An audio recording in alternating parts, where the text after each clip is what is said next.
In the village of Eldenwood, the day was coming to an end. The village grew quiet as evening settled in, everything bathed in a soft golden light. At the edge of the village stood a small shoe shop, its windows glowing warmly like a tiny beacon in the twilight. Elias, the shoemaker who owned this shoe shop, poured his heart into every stitch, but his shoes did not sell, and his pockets remained empty. Clara, his loving wife, saw the worry in his eyes, and met his gaze with a hopeful smile. All he had left was one last piece of leather. Don't give up, dear. Tomorrow will bring new light. Elias strokes the leather with care. He carefully cuts the shapes for one pair of shoes. As the night grew late, Clara reminded her husband it was time to close the shop and asked him to get some rest. Then she gently blew out the light. That night, Elias and Clara went to bed with heavy hearts. Clock strikes midnight. A hush fills the workshop, and then tiny footsteps pattered on the floor. Two little elves, Pixie and Mimi, peeked through the workshop door, their eyes sparkling mischievously. Wishing to help the poor shoemaker's family, the little elves began their work, their small hands flying with skill. They struck the leather with tiny hammers, working with precision. Needles danced swiftly, leaving trails of glittering stitches. At last, the shoes sparkled softly, as if touched by starlight. With cheerful giggles, the elves scampered out the window, leaving a trail of sparkles behind. Morning light poured through the window, falling upon the table where the shoes sparkled as if touched by magic. Elias gasped in wonder. By heavens, the shoes are finished and finer than I could ever dream of making. In the midst of his surprise, a wealthy gentleman entered the shop, his eyes dazzled by the shining shoes.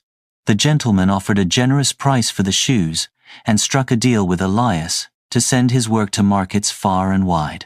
Coins clinking into Elias's hand, his eyes wide with hope. At the market, Elias buys more leather. This time, he cut pieces for 2 pairs. Night falls again. The workshop settled under the calm of night.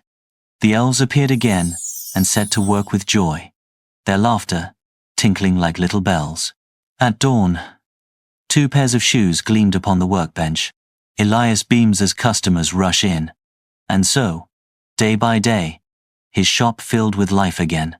In the quiet glow of lantern light, Elias and Clara whispered of the mystery that filled their little shop. Who are these secret helpers? Tonight, let's hide and see. Clock chimes midnight.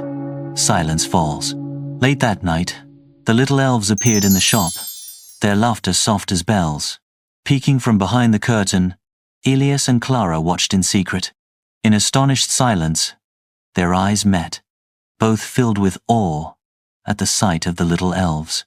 And there they were, the tiniest tailors the world had ever seen, helping Elias's family and bringing them fortune though their own clothes were ragged and torn. Clara's eyes softened with pity. The poor little things, they have nothing of their own.